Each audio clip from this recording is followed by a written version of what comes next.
анх төрсөн дэмүлээ. Одоо байгаа дэмүлээ хоёрыг хартаа. За одоо манай хүүхдийн төрсөн өдөр болоход 2 хоног үлдсэн байна. Өнөөдөр болохоор би хүүхдийнхаа 1-ээс 12 сарын зургийг хэвлүүлнэ гэж би бодож байна.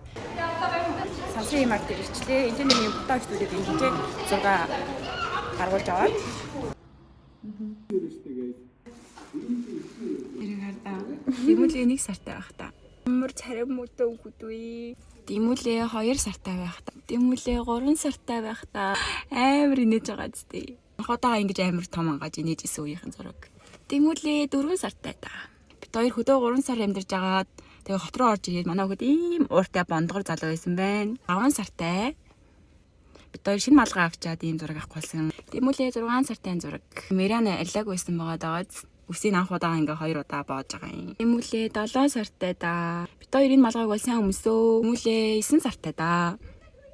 Энэ өмсөн байгаа топыг манай найз охин бэлгэнд өгж явуулж исэн. Дэмүлээ 10 сартай зураг байна. Анх удаа тоглоомны талбай дээр гарч иж тоглож байгаа үеийн зураг байна. Дэмүлээ 11 сартай зураг найзынхаа төрсөн өдөр дээр очсон байгаа бид хоёр. Хамгийн сүүлд нь 12 сартай зураг. Саяхан бид хоёр зураг алтанд орсныхоо зурагнаас хэвлүүлсэн.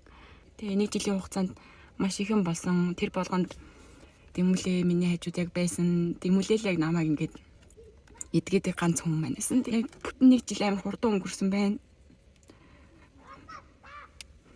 Зүгээр 1 жилиг бол өнгөрөөгүйгүй би бүхэл бүтэн ийм хүүхдийг өсгсөн.